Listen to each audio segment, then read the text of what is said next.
जहां 16 और 17 जनवरी को कांग्रेस का चिंतन शिविर प्रदेश में हो रहा है, तो वहीं दूसरी ओर 16 और 17 को बीजेपी की ओर से राष्ट्रीय कार्य समिति की बैठक दिल्ली में आयोजित हो रही है।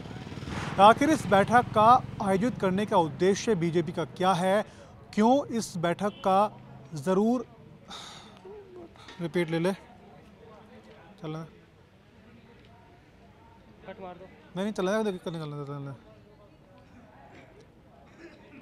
जहां एक तरफ 16 और 17 जनवरी को प्रदेश कांग्रेस का चिंतन शिविर का कार्यक्रम है, तो वहीं दूसरी ओर केंद्र की बीजेपी के अंदर केंद्रीय कार्य समिति की बैठक 16 और 17 जनवरी को दिल्ली में आयोजित हो रही है।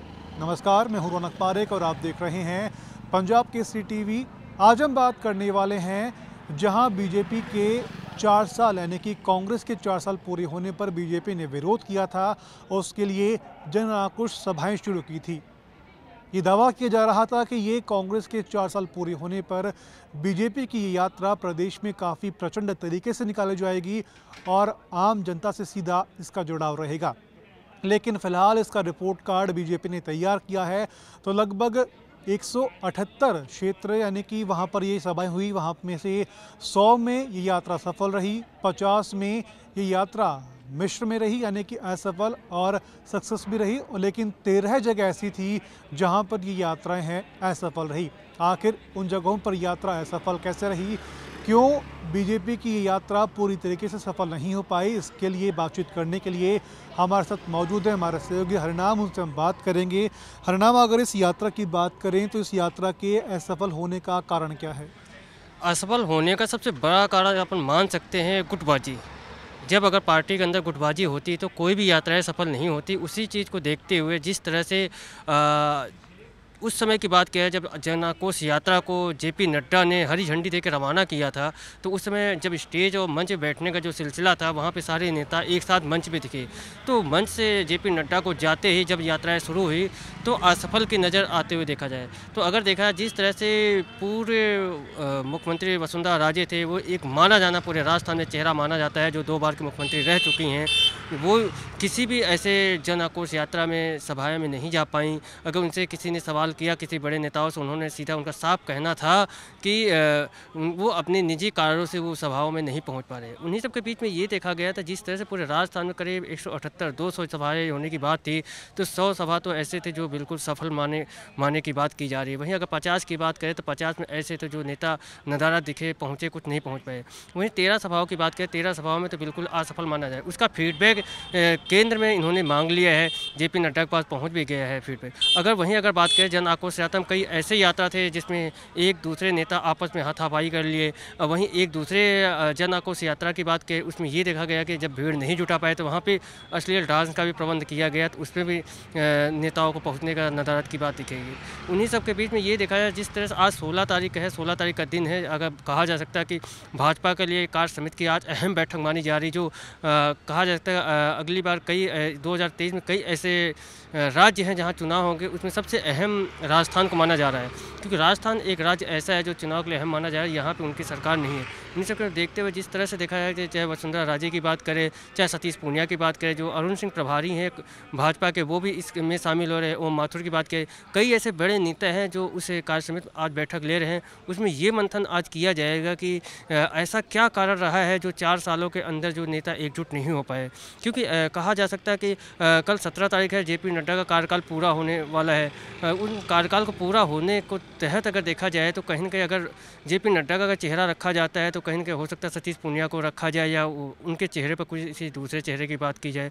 कहीं न कहीं एक इशारा भी हो चुका है, अरुण सिंह प्रभारी है वो एक इशारा तो दे चुके हैं कि चुनाव तक तो सतीश पूनिया रहें। कहीं न कहीं ये एक अहम माना जाता है, आने वाला कल का समय बताएगा। वहीं एक नहीं, जैसे आपने बात करी कि इस यात्रा के असफल होने की शुरुआत यात्रा के पहले दिन से ही हो चुकी थी, क्योंकि उस समय जहां पर प्रदेश के तमाम बड़े नेता हैं, केंद्र के जो नेता हैं, राष्ट्रीय अध्यक्ष जेपी नड्डा है, वो मंच पर मौजूद थे, लेकिन प्रदेश की भाजपा है वो भीड़ को जुटा नहीं पाई। तो क्या इसकी शुरुआत वहीं से हो चुकी थी?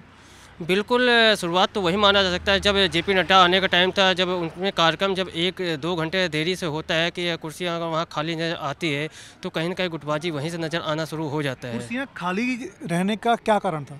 कुर्सियाँ खाली रहने का कारण ये है कि जो नेतृत्व होता है नेताओं को, नेतृत्व कहीं न कहीं उसमें असफल होने के कारण नज़र आता है। तो ये भी देखा जा रहा है, जो गुटबाज़ियाँ हैं, गुटबाज़ियों के अंदर ये देखा जाता है जो एक चेहरा होता है।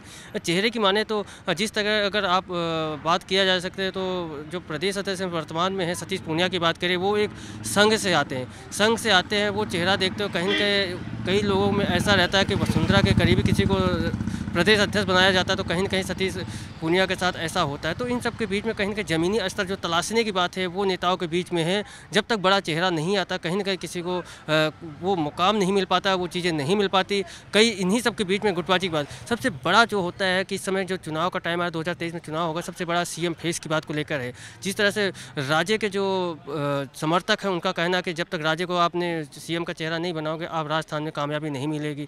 वहीं अगर देखा जाए तो गजेंद्र सिंह शेखावत की बात है, वो भी कहीं न कहीं चेहरा सीएम चेहरा को फेस को लेके बात कर रहे हैं। आपने देखा था कि कुछ दिन पहले नागौर में ओम माथुर ने कहा था कि खूंटा गाड़ेंगे, तो कहीं न कहीं ऐसे कई बड़े नेता हैं जो अपनी बात रखना चाहते हैं और पलट जाते हैं। तो बीजेपी के अंदर भी कई ऐसे लोग हैं जो सीएम पद के लालायित होते हैं, सीएम बनने की इच्छा होती है। कहीं न कहीं इन सबको लेके भी एक कहा जा सकता है गुटबाजी देखने को मिल रहा है। अब मगर आने वाला समय ये बताएगा कि 2023 के पहले अगर देखा जाए, इससे सबसे बड़ा अगर बात करें तो प्रदेश अध्यक्ष की बात की लड़ाई है।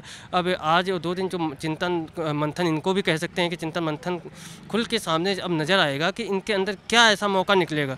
क्योंकि जो चुनाव को देखते हुए केंद्र के कई ऐसे जो राज्य अपने राजस्थान में कई ऐसे नेता हैं, ये किरोड़ीलाल मीणा की देख लो, इनको भी केंद्र में ले जाने की बात होती है। जातिगत समीकरण बैठाने की प्रक्रिया भी देखा जाए, जातिगत समीकरण बैठा के चुनाव जीतने की प्रक्रिया देखा जा रहा है। हाल ही में अगर बात करें तो पीएम मोदी का कुछ समय बाद प्रदेश में दौरा भी है। भीलवाड़ा के अंदर पीएम मोदी आ रहे हैं, तो क्या ये माने कि पीएम मोदी का ये दौरा गुटबाजी को खत्म करने के लिए वो प्रदेश में आ रहे हैं?